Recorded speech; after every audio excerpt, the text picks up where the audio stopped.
pero paradójicamente, precisamente por eso, es imprescindible hacerlo. La ofensiva militar rusa en Ucrania ha generado en numerosos países una reacción nunca antes visto ante ninguna otra guerra. No hablamos ya de sanciones y bloqueos, sino de algo que va mucho más allá. Porque al contrario que en otras ocasiones, ahora ni se intenta simular que las medidas contra un país se dirigen exclusivamente contra su clase gobernante, sino que se anuncia, defiende y justifica que afecten a toda su población, dejando la puerta abierta a que esa especie de castigo colectivo se manifieste de múltiples maneras y de forma abierta e impune. Por ejemplo, en el plano cultural, un aspecto que al menos por lo que yo recuerdo en décadas recientes jamás se mezcló con asuntos bélicos, o al menos nunca a esta escala, la lista es larga. Por ejemplo, productoras audiovisuales como Disney, Universal, Warner Bros., Paramount Pictures o Netflix suspendieron sus servicios y próximos estrenos en Rusia. The Batman, Turning Red y Morbius no llegarán a las pantallas rusas. Artistas y bandas musicales como Iggy Pop, Green Day, Nick Cave o Franz Ferdinand anunciaron que cancelaban sus conciertos en suelo ruso. Pero no estamos exclusivamente ante una situación en la que artistas extranjeros se niegan a actuar en Rusia por problemas de conciencia. Lo que faltaría más, es una decisión perfectamente respetable. El boicot también afecta a los artistas rusos que actúan en el extranjero. Por ejemplo, la soprano rusa Anna Netrebko, que también tiene nacionalidad austríaca, fue bajada de la programación de numerosos teatros donde era invitada habitual desde hace casi 2 décadas. La Filarmónica de Múnich cortó su colaboración con el director Valery Gergiev. En España se canceló la gira por varias localidades del que tal vez sea el ballet más famoso del mundo, el Bolshoi. Rusia fue expulsada de la edición de Eurovisión de este año. Pero no crean que este boicot a artistas rusos se circunscribe al discutible, pero al menos tangible, ámbito de los artistas rusos vivos. No, también llega hasta el mundo de los artistas rusos muertos. En Italia, un curso sobre el escritor Fyodor Dostoyevsky en una universidad estuvo a punto de ser cancelado y se pidió derribar una estatua suya. Todo esto muy simbólico, tratándose el autor de Crimen y Castigo, por cierto. Piotr Tchaikovsky corrió con peor suerte que su compatriota y en su caso no hubo cambio de idea. Al menos un par de orquestas en Reino Unido y Croacia retiraron sus obras del repertorio habitual debido a la guerra en Ucrania.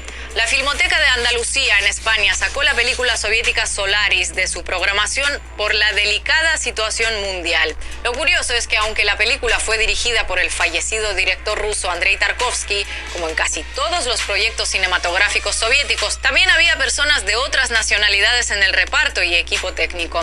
Entre ellas,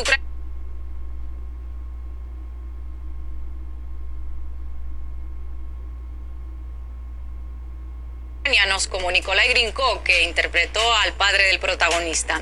Así, en aras de la delicada situación mundial, la Filmoteca Andaluza tuvo la oportunidad de dar espacio a la concordia entre pueblos, pero prefirió ceder al dominó cancelador. Algo parecido está sucediendo con el deporte, en el que se ha expulsado a equipos, selección, atletas, futbolistas, basquetbolistas, patinadoras, ajedrecistas y deportistas rusos en general de tantas y tantas competiciones, que en estos días he llegado a conocer disciplinas de las que nunca antes había escuchado hablar. La selección de fútbol rusa fue eliminada de la clasificación al Mundial de Qatar 2022 debido a que Suecia y Polonia anunciaron que se negaban a jugar contra ella. Probablemente la primera vez en la historia deportiva mundial a cualquier nivel en que la inasistencia a un encuentro la paga el que quiere asistir y no el que se retira. Como contraste curioso a este respecto, en 1973 la URSS se negó a asistir a un encuentro clasificatorio frente a Chile en el Estadio Nacional, en protesta contra el golpe de estado de Pinochet y porque el lugar del encuentro había sido usado como centro de detención, tortura y ejecución hasta pocas semanas antes del juego. La selección castigada en aquel caso fue la soviética, por no hablar de los casos de deportistas que se niegan a enfrentar a rivales israelíes en protesta por la situación de Palestina y son eliminados y sancionados por ello. La exclusión deportiva de Rusia está siendo tan amplia que, de manera similar al caso de la cultura en la que no se salvaron ni los rusos muertos, en este no se salvan ni los rusos virtuales. Así fue como equipos y seleccionado de fútbol de Rusia fueron eliminados del famoso videojuego FIFA en su edición 22. No podía ser menos tratándose de una saga famosa por su realismo. Y ya a niveles que serían cosa de chistes si el mundo no estuviera pasando por una situación tan trágica, de la expulsión de eventos culturales o competitivos competiciones reales o virtuales no escapan tampoco ni animales ni vegetales. En estas semanas, gatos rusos y un roble del mismo origen fueron descalificados de una competición felina y arbórea, respectivamente. Ante estas realidades innegables, algunos se desmarcan y rechazan ese tipo de manifestaciones de obvia forma de intolerancia motivada a la nacionalidad de las personas. Bravo. Pero esa no es la única forma de intolerancia, porque la retirada de empresas y marcas de Rusia es también una manifestación de rusofobia. No de boicot o de bloqueo, no, de rusofobia. ¿Por qué? Porque es falso que se retiren por el horror de la guerra. Si lo que les horrorizara fueran las guerras, se habrían retirado de todos y cada uno de los países cuyos... Espérense tantito, ahorita regresa la señal. Por eso me quedo aquí. Esto no está en YouTube, por eso estoy pasándola por este medio. La voy a subir a YouTube. Y si vienen los ucranianos y me matan, pues moriré por los gobiernos iniciaron, tomaron parte o apoyaron guerras en décadas recientes, de las que sobran ejemplos, pero nunca hasta ahora lo hicieron. Se retiran porque el 24 de febrero fue Rusia la que inició esta guerra o la llevó a una etapa mayor, como cada quien prefiera verlo. Es decir, la razón de fondo real para un boicot empresarial, el elemento diferenciador en otros conflictos del pasado, no es el rechazo a la guerra, sino el rechazo a Rusia. A algunos escuchar esto podrá gustarles mucho o poco, pero esta doble moral es difícil de negar a la luz de la profusa historia de conflictos armados de los últimos 30 años. El bloqueo o censura de medios rusos de forma indiscriminada, aplicando la medida a canales y videos sin aportar más argumento que su origen, es otra forma de rusofobia, porque jamás aplicaron la misma medida a medios estatales o privados de otros países inmersos en conflictos bélicos, sin importar lo mucho, poco o nada legales o cruentos que estos fueran, ni el grado de apoyo de esos medios ni de participación de sus gobiernos en esas guerras. Todo este ambiente de rusofobia no debe servir como argumento para justificar nada, para victimizar a nadie, ni para avivar fuegos, pero tampoco debe ignorarse, minimizarse ni callarse, porque pasito a pasito este todo vale va dando lugar a normalizaciones peligrosas, muy peligrosas, en las que una vez que se entra es casi imposible salir. Yo soy optimista, pero de una manera nada más, de matar más rusos. Es decir, tienen que causar bastantes más bajas todavía. Y esto es importante que lo hagan. Es decir, hay que matar más. Bueno, hay que matar más, pero sí, hay que matar más rusos. Más rusos, porque el pueblo ucraniano lo necesita para poder llegar a una buena negociación. Ahora bien, para algunas personas, incluso cuando muchos entre ellas no la compartan, toda esta ola de rusofobia está parcial o plenamente justificada porque los rusos, así en general, se lo buscaron, o porque se trataría de medidas duras pero necesarias para detener la guerra. Pero dejemos por un momento de lado el hecho de que nunca se aplicó esa misma estrategia en igual medida para otros países ni guerras. Olvidemos por un momento las obvias dobles varas de medir que se concluyen de las siempre odiosas pero necesarias comparaciones odiosas y hagámonos una pregunta menos moral pero más pragmática. Las estrategias de bloquear no ya a un gobierno o a una clase dirigente, sino a un país entero, ¿han cumplido alguna vez sus propósitos? ¿Han contribuido a apaciguar las llamas o más bien al contrario, ha sido como regar gasolina sobre ellas? Aplicar sanciones destinadas a golpear a decenas de millones de personas sin distingo de su posición económica, social, de sus opiniones políticas y además hacerlo en medio de una guerra solo exacerba los ánimos y fortalece las posturas más intransigentes. Y sería tentador convencerse de que quienes aplican esas medidas estranguladoras lo hacen porque ignoran sus efectos secundarios, pero lo cierto es que los conocen perfectamente, por lo que es difícil no pensar que es eso precisamente lo que buscan, empeorar la situación para poder justificar más y más sanciones que a su vez empeoren más las cosas y requieran de todavía más sanciones indiscriminadas. Y así dar rienda suelta a un sentimiento mal disimulado y a duras penas reprimido en estos años, al que la guerra dio la oportunidad de expandirse y radicalizarse como nunca antes. ¿Cómo ven, queridos camaradas? ¿Cómo ven? Esta situación no es otra cosa más que un pleito por el poderío mundial, por la hegemonía. Estados Unidos quiere mantener su hegemonía, la ve atacada su economía y entonces va con la más retrasada manera de llevar a cabo un enfrentamiento, que es con la fobia, como lo ha hecho con otros países, pero aquí ya están representando en el gobierno de Ucrania, están representando que el miedo que tienen, ¿no? Siguen viendo a Rusia como un país comunista. Eso es lo que está pasando y ahora están atacando a toda una nación. No queremos muertes, definitivamente no, pero sí les digo, aquí en esta situación es la segunda vez que lo digo, pero se me hace muy similar al estado en que se encontraba la Alemania preguerra. Antes de la Segunda Guerra Mundial, antes de que Hitler siquiera fuera líder, que fue una de las razones por las que Hitler, pues no estaba mal su idea, él se fue tergiversando porque entraron otros intereses, entre ellos los de los judíos, los de los mismos judíos, que lo avasallaron, esa es la verdad, lo encapsularon a Hitler y le dieron en su ego, le supieron dar en su ego y pues Hitler se volvió loco.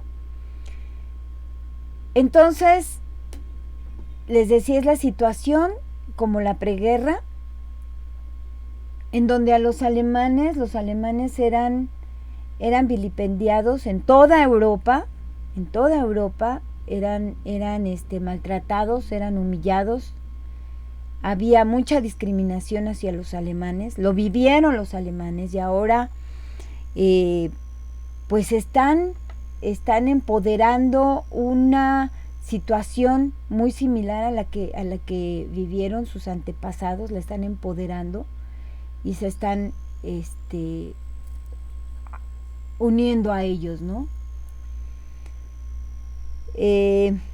Ojalá y se acabe la guerra armada, pero les voy a decir una cosa como mujer, los golpes duelen, pero las vejaciones al alma, al espíritu, tienen una huella imborrable. Entonces, que se sienten a negociar, pero que sea una negociación franca, una negociación sin intereses económicos, porque los intereses económicos son los que están moviendo más todo esto. El interés por los recursos del gas ucraniano, ese interés está permaneciendo, déjenme tapar mucha luz, ese interés está prevaleciendo y es lo que mantiene esta guerra. Yo veo a Vladimir Putin como, no voy a compararlo con Hitler porque no tiene punto de comparación, sino como un hombre de Estado que está defendiendo a su gente, así literalmente está defendiendo a su gente, literalmente. Me atrevería a pensar, de hecho, no me atrevo, lo digo, en Rusia son güeros, son blancos, sin embargo, y gracias a la Revolución Rusa que después de muchos años, con las debidas equivocaciones, errores que hubieron, Stalin cometió, yo creo que fue lo peor que le pudo haber pasado a la Rusia comunista, un dictador como Stalin, un gran cerebro, una gran mente, pero le falló, se enloqueció, pero con tantos años se salvaron, y les voy a decir de qué se salvaron, de la supremacía blanca. La verdad es que yo aún a los rusos acaudalados no los puedo ver como supremacistas blancos. Es la herencia de su revolución, es la herencia del comunismo, pero los veo más como güeros. Los quito de la llamada supremacía blanca, sí los quito de ahí, porque exactamente el no haberse igualado a esos criterios de la supremacía blanca, que no es otra cosa más que fascismo puro, es lo que mantiene a los otros países que sí vivieron y siguen viviendo la supremacía blanca y la empoderan, de que no están conformes con lo que Rusia, con lo que sus gentes, sus ciudadanos, sus pobladores, sus sociedades son. Bueno, pues tenía que pasar este video, es muy importante que lo veamos. No estamos lejos del mundo, no lo estamos todos juntos. Y a este respecto les voy a decir, siempre hablan del creador, a fuerza tiene que haber un creador. Cuando empezaron las primeras civilizaciones, pues sí, yo siempre mantengo, ¿no?, que pues no eran más que un conjunto de abusadores que sabían cómo manipular, que encontraban la necesidad, no era tanto la necesidad como que ellos se la plantaron, ¿no? La amenaza, el hostigamiento de los abusadores, que ahora son los oligarcas, los monarcas, las monarquías, porque antes de que se me olvide, detrás de esta guerra están las monarquías, querido Putin. Detrás de esta guerra están las monarquías, la monarquía inglesa, la monarquía española. Detrás de todos los males del mundo están las monarquías. El sistema feudal que todavía siguen manteniendo estos abusadores. Bueno, lo que les estaba diciendo, el ataque hacia allá la cultura rusa es algo ya ignominioso, la verdad. Ignominioso, y demuestra la calidad de las personas. La calidad de las personas, el sistema en Ucrania, lo que ha hecho de sus ciudadanos unas verdaderas bestias. Como lo mismo en Israel, lo que ha hecho de sus ciudadanos, la mayoría, unas verdaderas bestias que desean la muerte de quienes sean diferentes, que se creen los dueños del mundo, pero ese poderío se les está acabando. Se les está acabando porque esta guerra, ojalá que se terminen las muertes, que se llegue a una negociación de verdad clara, pero esto va a dejar huella en la humanidad, y ¿saben qué? Va a ser una huella buena, porque nos va a hacer pensar en muchas cosas.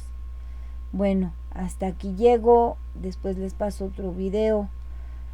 Estamos en La Puebla Vigila, Psicología Social Activa, Martín Geli. Gracias por escuchar, hasta pronto.